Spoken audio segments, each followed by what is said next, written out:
Labas rytas. Ankstyvą prieškalėdinį šeštadienio rytą pradedame džiugiomis naujienomis. Išgyvenome pasaulio pabaigos datą.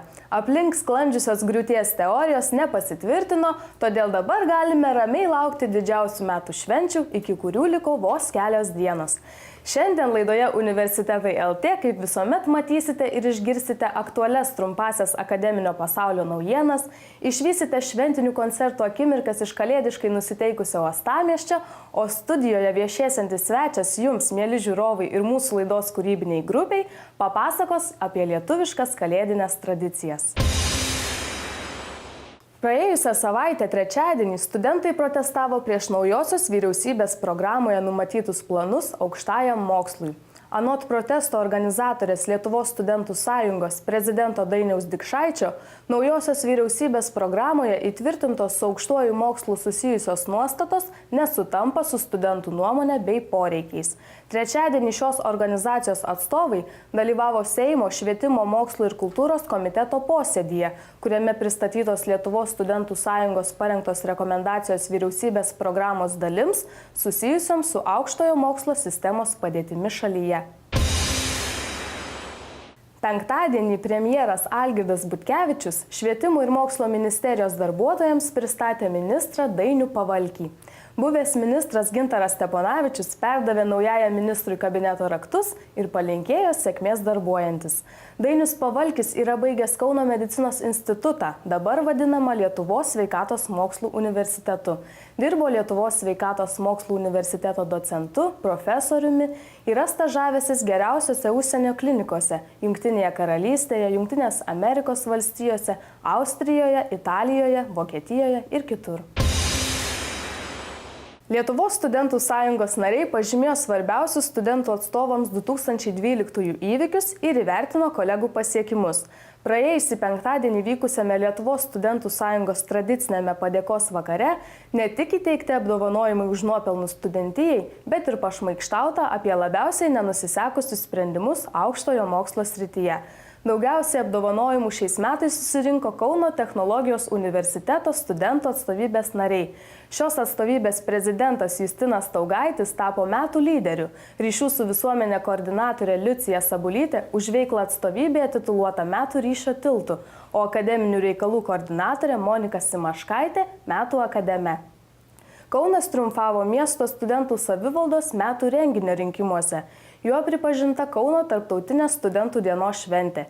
Kauno Kolpingo kolegijos studentų atstovybei už atgaivintą veiklą skirtas metų Fenikso apdovanojimas.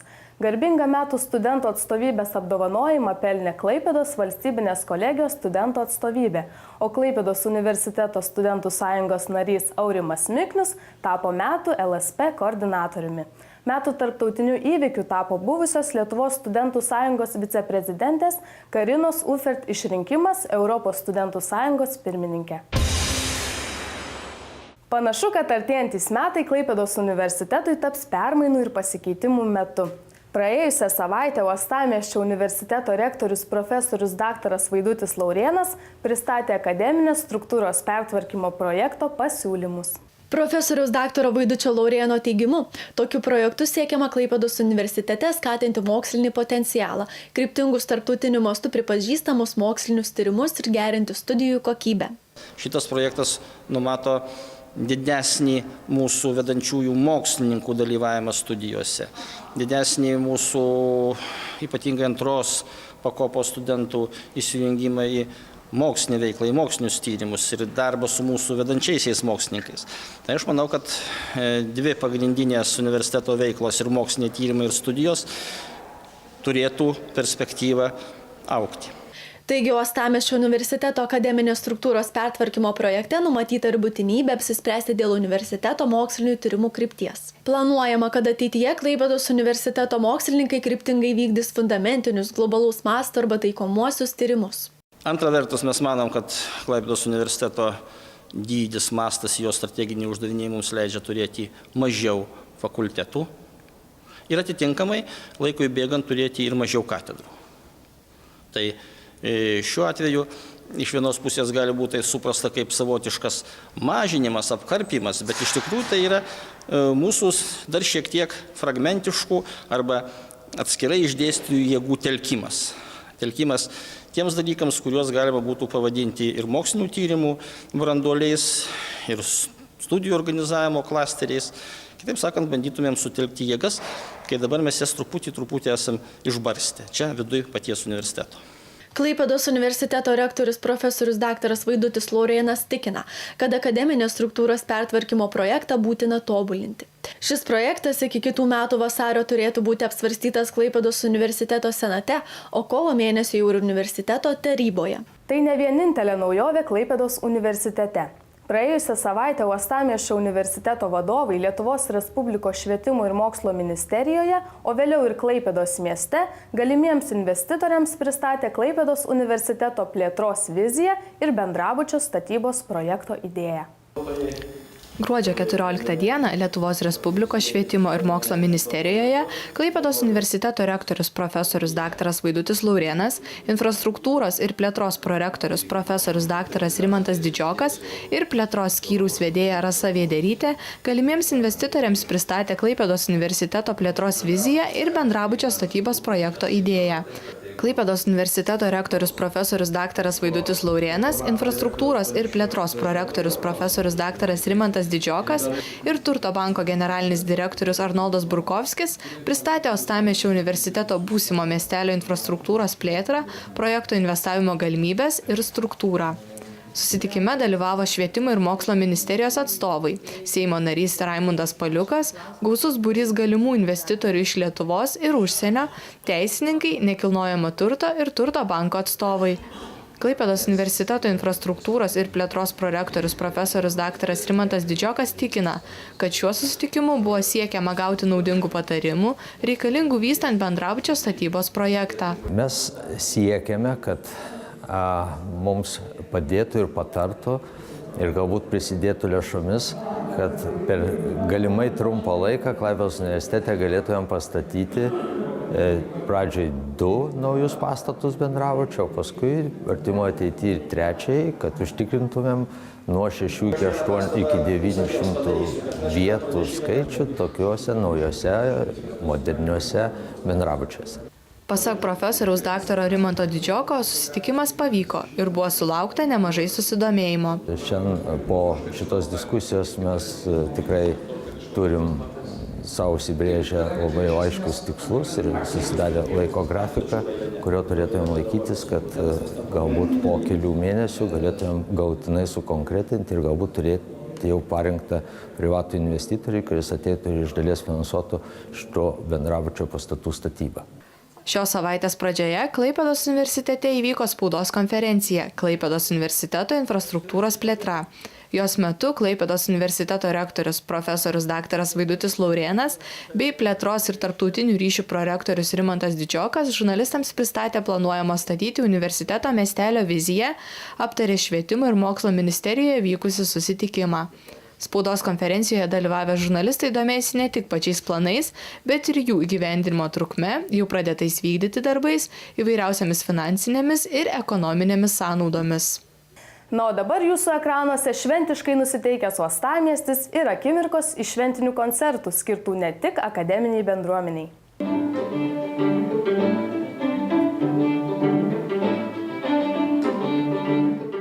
Praėjusią savaitę tiek Klaipėdos, tiek kitose aukštojo mokslo įstaigose praūžė kalėdinių koncertų banga. LCC tarptautinis universitetas sulaukė svečių net iš tolimosios Kalifornijos. Jame koncertavo šiuolaikinės kamerinės muzikos kvartetas Real Vocal String, dovanoja susirinkusiems žiūrovams originalius styginių instrumentų ir vokalinės muzikos sąskambius. Koncerto metu buvo galima išgirsti tiek džiazo ir roko, tiek vakarų afrikiečių ritmų dvelkiančių kūrinių. Bene labiausiai žiūrovus nustebino ir iš Jungtinių Amerikos valstijų atvykusio kvarteto atlikta lietuvių liaudies sutartinė.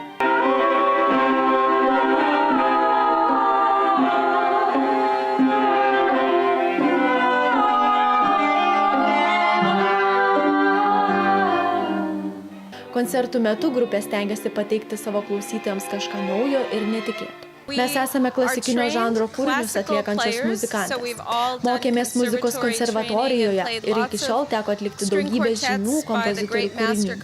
Tačiau mūsų grupė stengiasi mąstyti plačiau. Naudodamos savo instrumentus ir balsus sukūrėme labai neįprastus skambesio kūrinius. Todėl prašome, atvykite į mūsų koncertus ir mes jums grosime iš visos širdies.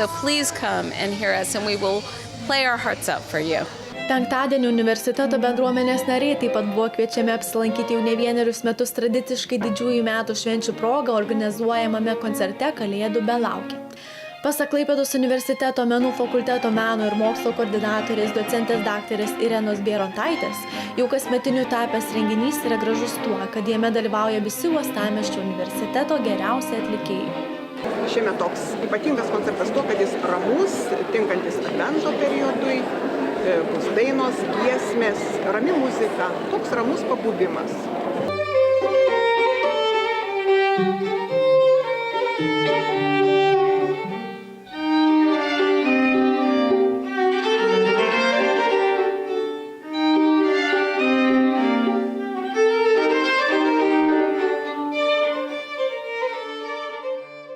Po trumpųjų akademinių naujienų skubame pasitikti reklamą. Po jos išvysite įspūdžius iš renginio Lietuva brangi, o mūsų studijoje viešės svečias, papasakosiantis apie lietuviškas kalėdines tradicijas. Vakarų ekspresas. Vienintelis tikrai klaipėdietiškas.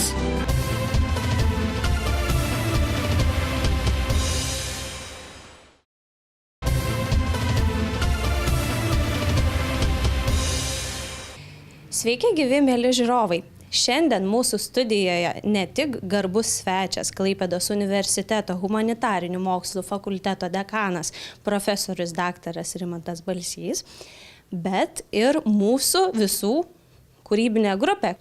Tai yra mūsų akademinių ir mokslinių visų reikalų ekspertė Simona, mūsų kultūrinių renginių ir sportinių vairių renginių nušvietėja Rūta, studentiškų reikalų žinovė Gabrielė, įvairių problemų nagrinėtoja Ieva, žinoma laidos vedėja Karolina, jūs jau matėte šiek tiek anksčiau, ir mūsų du puikūs nykštukai, operatorių asistentai Jokūbas ir Vytautas.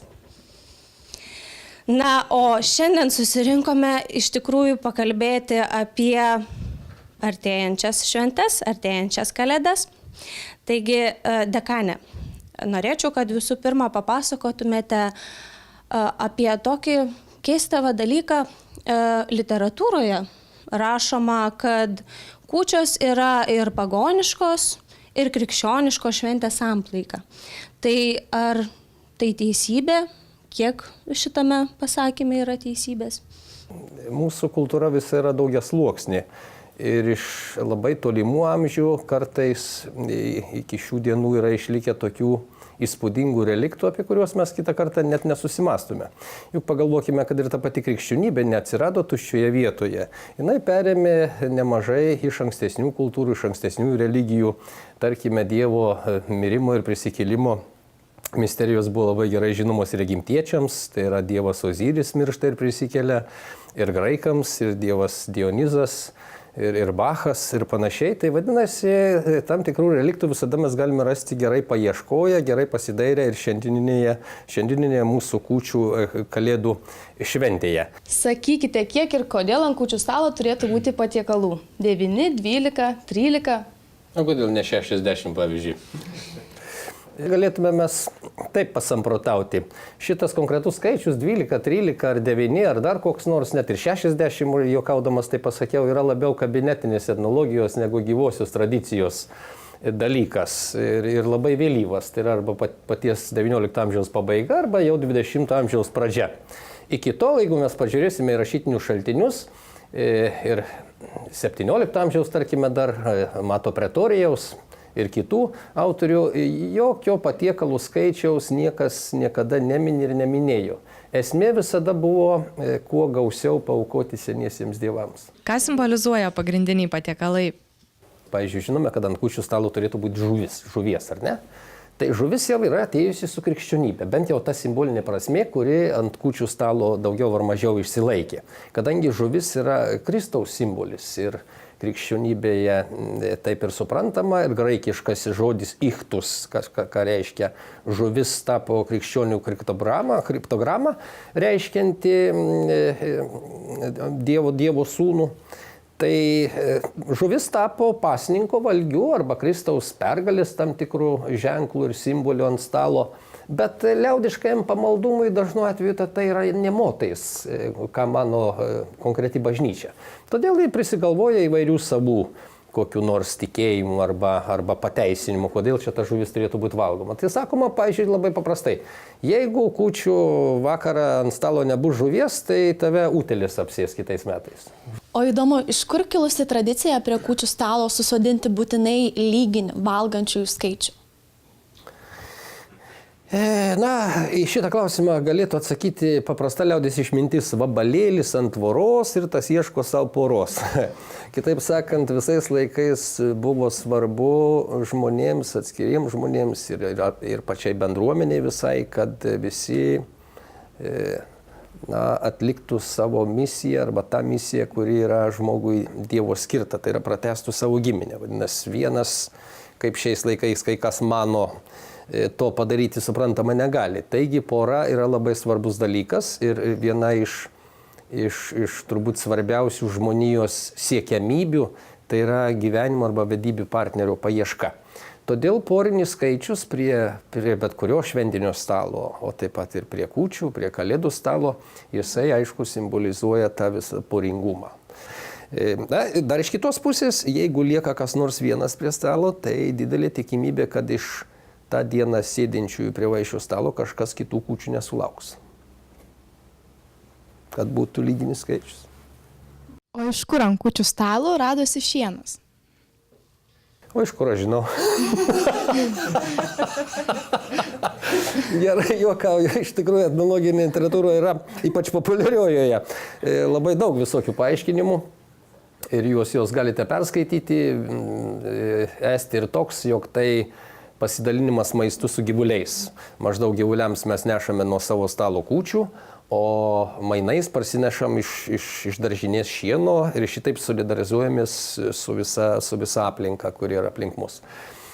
Gali būti toks aiškinimas, žinoma. Yra kitas aiškinimas, jog kūčios, kaip žinote, yra ir ne tik tai gyvųjų, bet ir mirusiųjų bendruomenės šventė arba solidari su mirusiaisiais šventė ir mes kviečiamės prie savo vaišių stalo mirusiuosius protėvius.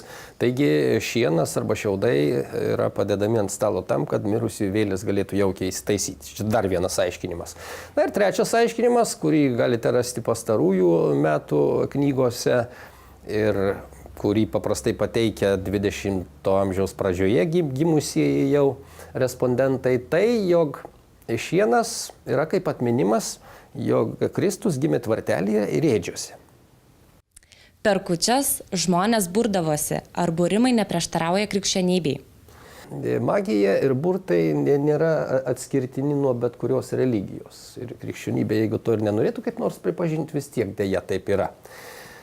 O jau liaudiškume pamaldume, tai kiek tik to nori. Manau, kad visa magija ir burtai daugiausia radosi iš pačios ritualo struktūros, kada ypatingų laikų, ypatingoje vietoje, dalyvaujant ypatingam sambūriui, tai yra genties vyriausiems ir kartu dalyvaujant ir dievams, išnyksta tos ribos tarp šio ir ano pasaulio. Ir štai tada ištartas žodis, koks nors atliktas veiksmas, jisai įgauna visai kitą stiprybę, kitą galią. Todėl žmonė visais laikais siekė žvilgterėti truputėlį į priekį. Per didžiausias šventes, metinės, kalendorinės, pažiūrėti, o kasgi laukia ateityje.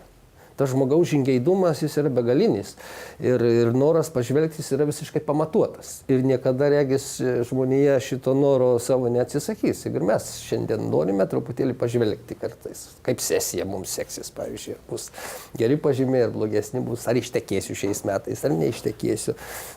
Tai lygiai taip pat ir žmonės to laikotarpio domino, kaip seksis gyvuliai. Visada jauniems žmonėms rūpėjo pažvelgti, ar tais metais jie jau ištekės, ar išeis iš tėvų namų, ar neišeis. Ar apsives, neapsives, ar laukia kelionė kokia nors ir panašiai. Kaip skiriasi žemaitiškos kūčios, kalėdos nuo kitose Lietuvos regionuose švenčiamų analogiškų švenčių? O, tai pirmiausia, žemaičiai šneka žemaitiškai per visas šventes, kai susėdo prie stalo. Tai čia pusiau juokais. O jeigu rimčiau, tai tokiu išskirtiniu požymiu aš laikyčiau bluko vilkimo tradiciją, kuri yra aprašyta Jurgio Pabrėžos pamoksluose visai neblogai, ir Motiejus Valančius dar mini, ir Simonas Daukantas. Kokia esmė tokio bluko arba kaladės valkiojimo? Na, greičiausia, kad tai yra susiję su senaisiais metais, kaip senųjų metų simbolis. Tai yra didelis kelmas, kurį jaunimas, vyryje prisirišę kokius nors pančius, kokias nors virves, tempia per kaimą, tuo pat metu palinkėdami to kiemo gyventojams arba šeimininkams visokiausios gerovės tais metais. Ir galų gale, kai jau visi kaimynai yra aplankyti, tas kelmas yra išgabenamas už kaimo teritorijos ir kur nors sukūrenamas. Tarsi šitaip atsikratant visų praėjusių metų nesėkmės, negandų, nederliaus, mirčių ir panašių dalykų. Ar beturi kokią reikšmę kūčių bei kalėdų šventė 21 amžiaus žmogui? Tai šitą klausimą iš esmės reikėtų adresuoti jums visiems. Aš manau, kad visi rastumėt ką pasakyti turbūt ir visi rastumėt čia visokių prasmių. Aš galvoju, kad bet kuriam reiškiniui, bet kuriai šventei mes patys arba suteikiame kokias nors prasmes, arba jų nesuteikiame tų prasmių. Reikėtų gerai pasvarstyti, kiek mes kam sugaištame arba skiriame laiko. O štai paimkime paprastą pavyzdį, kad ir tai pačioj kokia nors kalėdų šventė arba kitai šventė, kiek mes laiko praleidžiame bepuoselėdami savo kūną, ypač merginos. Ir labai dažnai visai nelieka laiko arba labai mažai lieka laiko pagalvoti, o kam visą tai, o vardan ko aš visą tai darau. Ar man svarbus yra tie žmonės, kurie susirinks prie šito stalo kartu su manim, ką aš jiems pasakysiu, ką aš jiems palinkėsiu. Kokią prasmę aš suteikiu vienam ar kitam savo pagamintam patiekalui, kaip aš jį pristatysiu, kaip aš juo pavaišinsiu ir ko turėtų tikėtis tas, kuris paragaus šito patiekalo. Tų dalykų. Tai štai, jeigu mes proporcingai padalytume savo laiką, tai aš manau, kad tada nekiltų mums klausimų dėl prasmės. Užbaigiant, kadangi šventės jau vis tiek čia pat ir tuoj pat mes vieni kitus sveikinsim ir apkabinsim ir bučiuosim ir linkėsim, iš tikrųjų, linkėjimų svarba yra labai reikšminga. Aš jau minėjau, kad tai yra ypatingas metas, o ypatingų metų, ypatingoje aplinkoje, dalyvaujant ypatingiems žmonėms, visada ir geri žodžiai, lygiai taip pat beje ir blogi, jie gali iš tikrųjų išsipildyti. Vadinasi, palinkėjimas šiuo atveju yra labai svarbi dalis viso šitos šventės, todėl visoms čia susirinkosioms ir nesusirinkosioms, aišku, būtinai linkiu to, ko ir žmonija visais laikais siekia. Susirasti gyvenimo arba vedybų partnerius,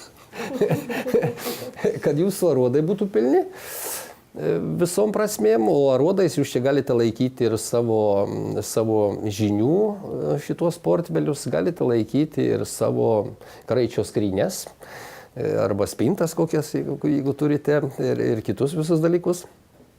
Na ir žinoma, kad liktų vietos visada kokiai nors paslapčiai ateinančiais metais. Baigdami šią kalėdinę Universitetai LT laidą, mes linkime jums ramios kūčių vakarienės ir jaukių kalėdų. Na, o mes susitiksime kitą šeštadienį išlydėti senuosius 2012 metus. Nepamirškite, aktualiausias naujienas galite sekti pasinaudoję nuorodą esant čia. Iki!